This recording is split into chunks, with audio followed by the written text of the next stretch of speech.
yo tengo una duda. ¿El cambio climático solamente es aumento de temperatura o también disminución de temperatura? De hecho, el clima está compuesto por un montonal de elementos. Sí, la temperatura, pero por la lluvia, por el viento, por la nubosidad, por la radiación, todos estos factores, todas estas variables comprenden en conjunto el clima, ¿vale? ¿Cuál es el problema? Que para nosotros poder hablar de cambio climático, para poder hacer climatología, necesitamos mediciones. La climatología, como te decía al principio, es la estadística. Por un solo fenómeno no podemos hacer climatología. Si pasa un huracán en un lugar, no podemos hacer climatología de ese huracán. Necesitamos tener registros. Y entre más largos sean los registros, más preciso van a ser las conclusiones a las que lleguemos. Y en el cambio climático, cuando hablamos del cambio climático, pues es de las áreas dentro de la climatología donde se necesitan registros más largos, o sea, más antiguos. Entonces, ¿qué es lo que sucede? Pues que no hay información. Ese es el gran problema. Entonces, ¿cuál es la variable que más se ha medido en la historia?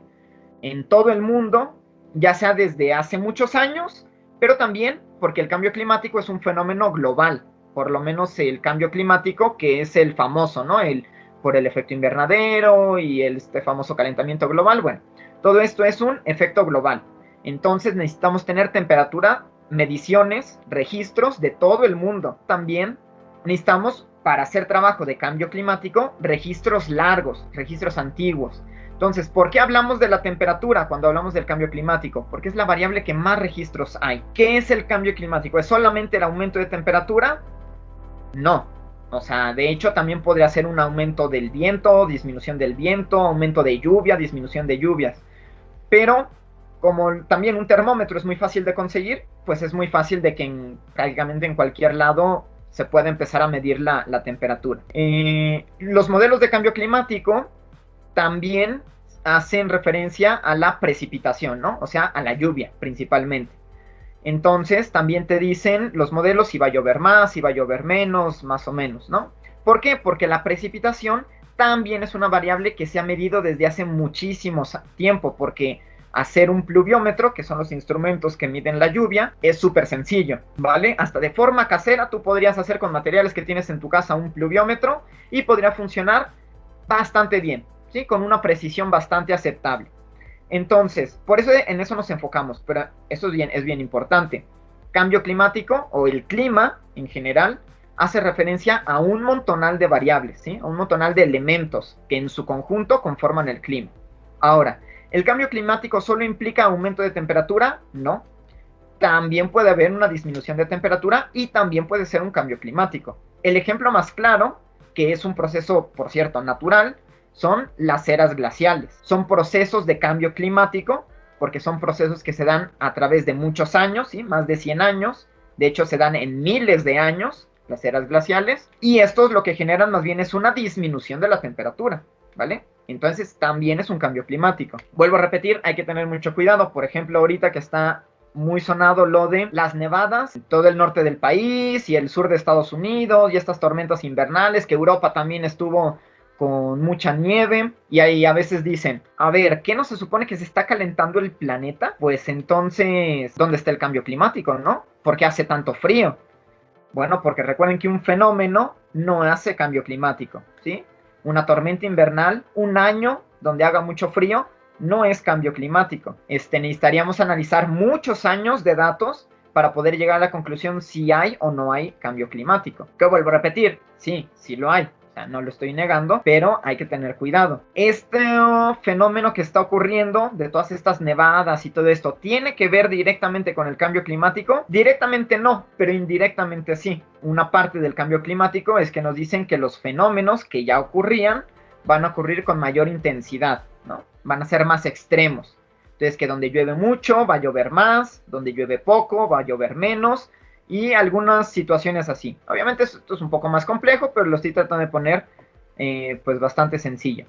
Entonces, ¿tendrá algún efecto al cambio climático? Parece que sí, ¿vale? También son cosas muy nuevas que tendríamos que analizarlas bien a detalle, ¿no? Un efecto sí, pero indirecto, ¿vale? O sea, no directamente el cambio climático provocó esto, pero está influyendo, ¿vale? está generando cierta influencia. Aquí lo que hay que saber identificar es, ¿sí?, qué tanto está influyendo. Son procesos atmosféricos y también oceánicos a gran escala, o sea, que ocurren en escalas muy grandes en el planeta. Estamos hablando de océanos completos, de la atmósfera, por ejemplo, de todo el hemisferio norte, una cosa así, donde algunas cosas pudieron haber coincidido para que ocurriera esto, pero que el cambio climático también esté ahí ayudando para intensificar todo esto, ¿no? El ejemplo más claro es que muchas veces cuando hablan de cambio climático nos dicen, es que desde hace 50 años no había habido una temperatura tan alta,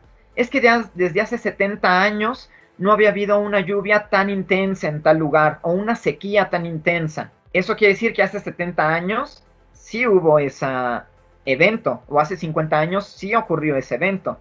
Entonces ahí ya no podríamos decir que eso es por el cambio climático. Eso pueden ser parte de los ciclos, que son ciclos naturales. Entonces aquí lo que hay que identificar es el cambio climático, cómo está afectando a estos ciclos naturales.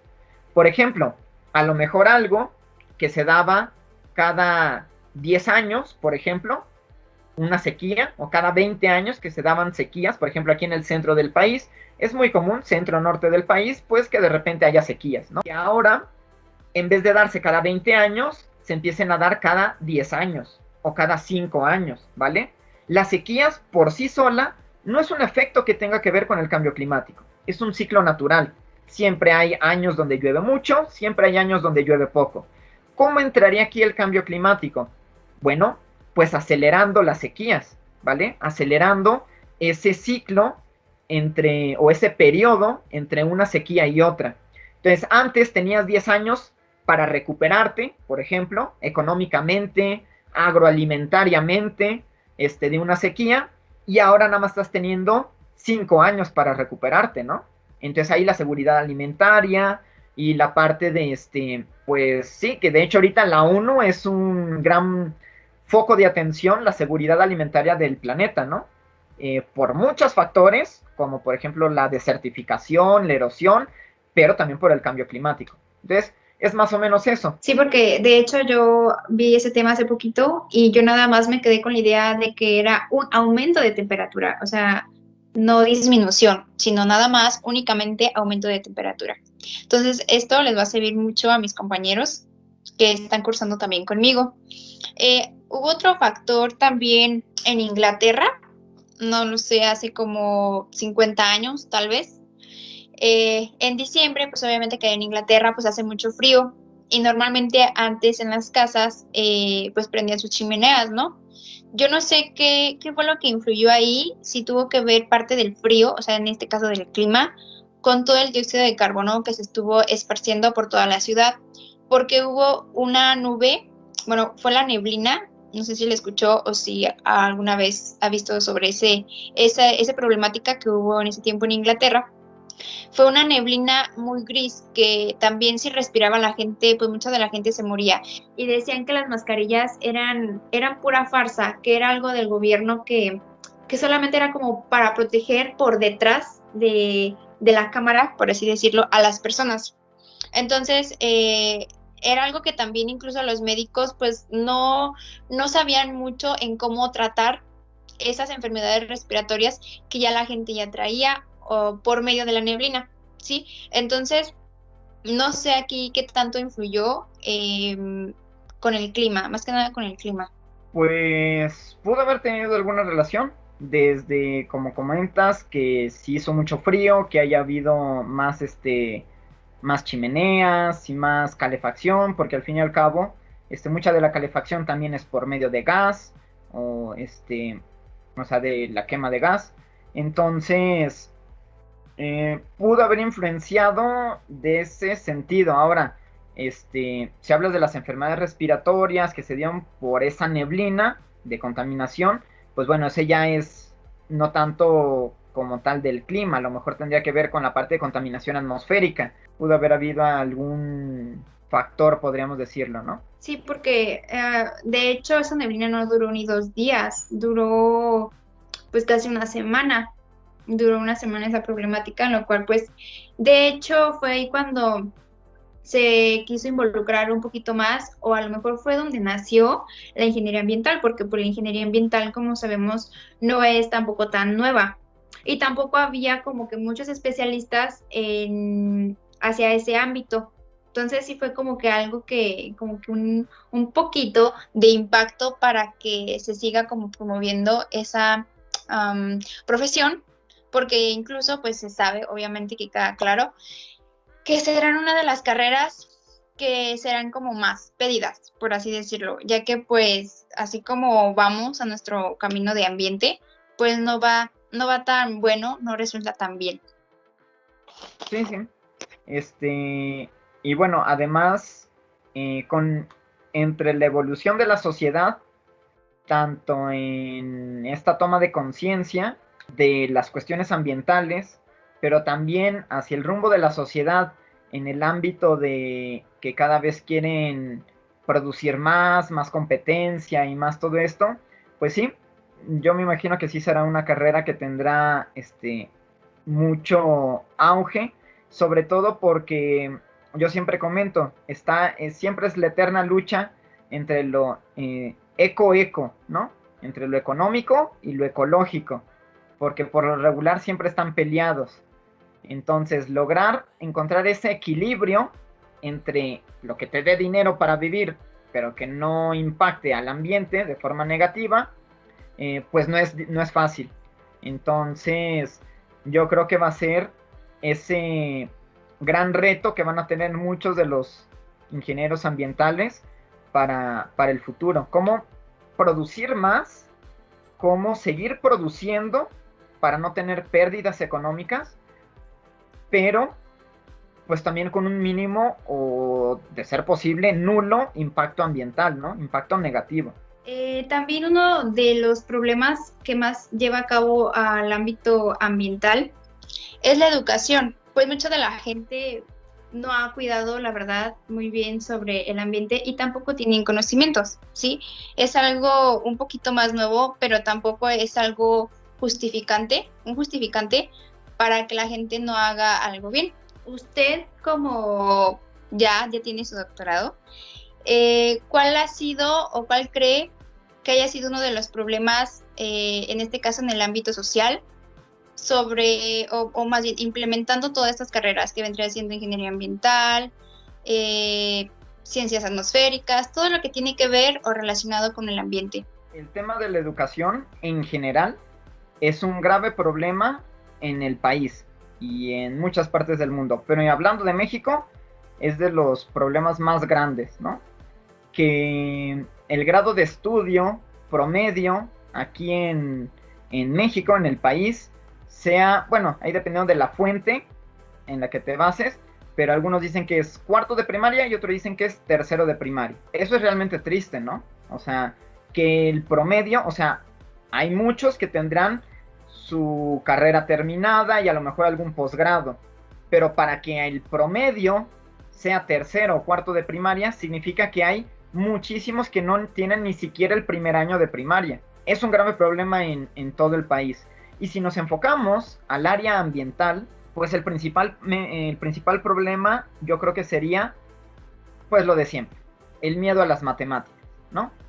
Que dicen, no, es que las ingenierías tienen muchas matemáticas, que está muy difícil, yo mejor me dedico a otra cosa, ¿no? Y entonces, pues ese es un gran desaliento para muchos estudiantes que a lo mejor como que les puede interesar, pero que no se terminan animando justamente por ese miedo a que va a haber muchas matemáticas y yo nunca he sido bueno en las matemáticas y es que eso de que las matemáticas son difíciles y de que no les gustan las personas las matemáticas también es un problema incluso hasta sociocultural porque desde siempre te están diciendo todos, hasta los mismos maestros, hasta tus mismos padres, ya sea de forma directa, o sea, que te lo digan así tal cual, no, las matemáticas son muy difíciles, o siempre son tu coco, lo que sea, o de forma indirecta, que tú escuches conversaciones de otras personas, incluso desde que eres niño, diciendo que las matemáticas, o tus hermanos mayores, por ejemplo, o algo así, diciendo que las matemáticas son difíciles, y entonces tú ya te vas haciendo esa idea, cuando, ok, Es cierto que no todas las personas tienen la habilidad para todo, ¿verdad? Hay algunas personas que son mejores para unas cosas que para otras, pero hay muchísimas personas que podrían ser habilidosas para el área de las ciencias exactas en general, y que por ese temor o por esa cuestión cultural que se les ha inculcado desde niños, pues no se animan. Entonces, si de por sí, en efecto, no todas las personas tienen facilidad para ese tipo de áreas. Eso, pues bueno, es indiscutible. Cada quien tiene facilidad para distintas cosas. Pero de los que sí tenemos facilidad para esta área, pues muchos de ellos, por miedo o porque creen que no van a poder, no se integran, pues queda más reducido todavía el campo.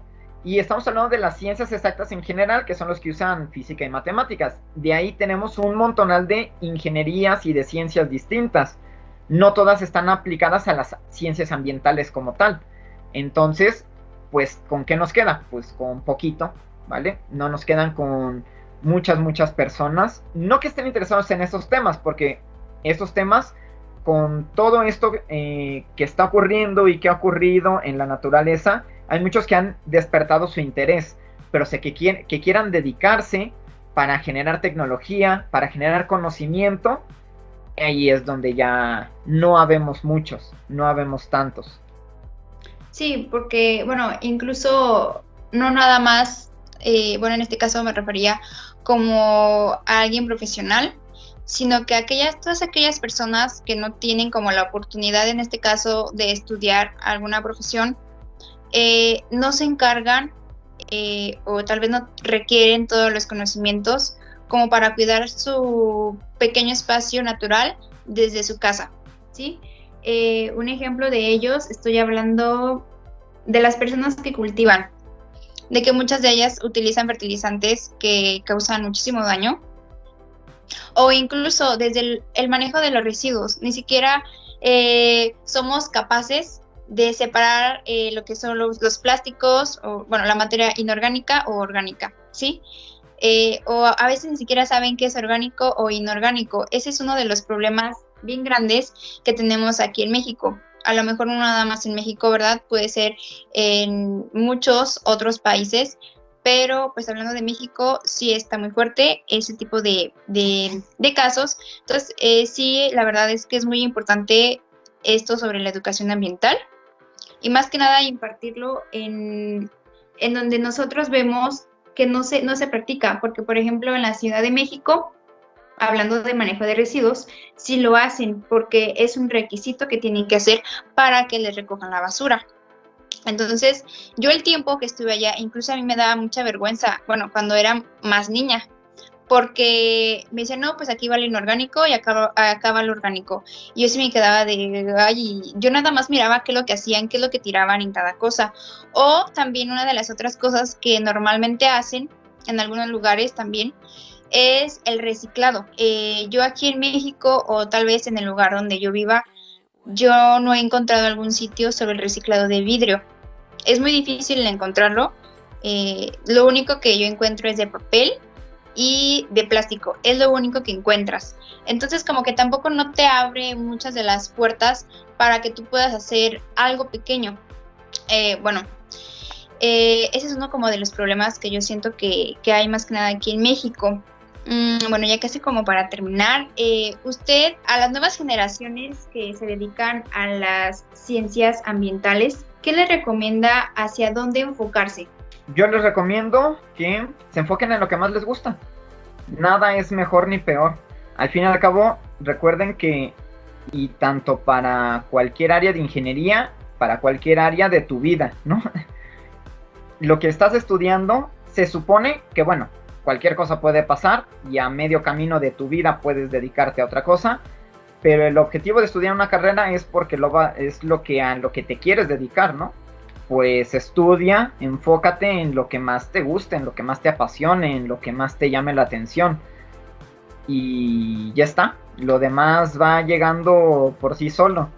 Entonces, pues sí, o sea, no es como recomendar un área específica, más bien es, pues, Dentro de la misma Universidad de Guanajuato, cada una de las carreras de la División de Ingeniería, incluyendo la carrera de Geografía, que es licenciatura, en conjunto con la División de Ciencias Sociales y Humanidades, tienen un montonal de áreas de aplicación distintas, que más o menos por ahí de la mitad de la carrera, en cualquiera de las carreras, si te vas dando cuenta más o menos, es que este tipo de materias son las que más me gustan, es que estas cosas son las que más me gustan. Y pues ya está, o sea, ir enfocándote ahí, ir eligiendo materias optativas que sean más o menos hacia esa área y hacia ahí enfocarse. Y también recordar que si a la mera hora, por ejemplo, tú que cualquiera, no exactamente tú, cualquiera que está en alguna carrera y descubre que le gustaba mucho la ingeniería, por eso entró aquí, pero eso no es la ingeniería que más le gusta, está viendo que alguna otra carrera le gusta más. Cambiarse de carrera no es una no es un fracaso ni es nada, o sea, es parte de un descubrimiento de cada quien de qué es lo que le gusta. Y las ingenierías tienen una gran ventaja, que toda la primera mitad de la carrera prácticamente se pueden convalidar materias porque son tronco común. Entonces, si una de las ingenierías no era realmente, entras y te das cuenta que no era lo que tú esperabas, pues hay muchas otras áreas de la ingeniería, hay muchas otras carreras dentro de la misma universidad en las que te puedes cambiar sin mayor inconveniente, que a lo mejor te atrasas un año, vale, pero de eso a que terminas la carrera, una carrera que no te gusta y terminas haciendo algo que no te gusta por un montonal de años, solamente esperando a poder jubilarte, pues es una vida muy triste. Entonces, si encontraron su pasión, si encontraron lo que les gusta, pues síganla. También, si ustedes están haciendo la tesis, si ya están haciendo, ya eligieron esas materias, esa área en la que creían que que era lo que más les gustaba, ahí sí no les recomiendo que lo dejen. Si ya empezaron, bueno, terminen. Pero eso no quiere decir que una vez que salgan se tengan que dedicar exactamente a eso. Pueden buscar una maestría enfocada que tenga que ver obviamente con la carrera, pero enfocada a lo mejor en una área distinta, ¿vale? Entonces, pues también, si ya van avanzados, si ya eligieron materias, pues bueno, si ya las cursaron, si ya empezaron algún proyecto de tesis, pues bueno, concluyan, pero también que eso no es el final del camino, o sea, no se están firmando un contrato para dedicarse a eso para toda la vida. Como vuelvo a repetir, pueden pasar muchas cosas, pueden estudiar posgrados que se dediquen a alguna otra cosa de alguna área distinta de la carrera, o incluso estudiar otra carrera que sea completamente distinta. Un ejemplo muy claro que yo tengo es mi maestro de psicología en la prepa. Él era ingeniero civil y me dio psicología, porque por ahí de los 50 años, me parece, puede ser que estoy mintiendo, pero por ahí se dio cuenta de que le gustaba mucho la psicología, estudió la carrera de psicología, estudió un posgrado en psicología y a mí me dio psicología. Entonces, cuando tenía muchos años siendo ingeniero civil y ejerciendo como ingeniero civil. Entonces, pues esa es la recomendación. Que puedan tomar conciencia de qué es realmente lo que les apasiona y enfocarse en eso. Y si se encuentran que están en un error, pues que no les dé miedo. No es un fracaso ver que lo que están haciendo no les gusta, porque a muchos les da miedo eso, ¿no? ¿Qué van a decir mis papás de mí? ¿Qué van a decir mis familiares de mí? Es que mis papás ya han gastado, ya han invertido mucho dinero en lo que yo estoy estudiando y me quiero cambiar. No es un fracaso, al fin y al cabo, es una toma de conciencia y es seguir lo que más les gusta. Yo creo que eso es la moraleja de la historia. Cada quien buscar hacer lo que más les gusta. Ok, pues muchas gracias. Tal vez a muchos de mis compañeros que vayan a ver este video les van a servir, que se encuentren en duda. Yo también cada vez que me encuentre en duda voy a estar viendo este clip. Bueno, la verdad, quiero agradecer, la verdad fue un honor para mí estar con usted. Y pues bueno, queda más que seguir agradeciendo.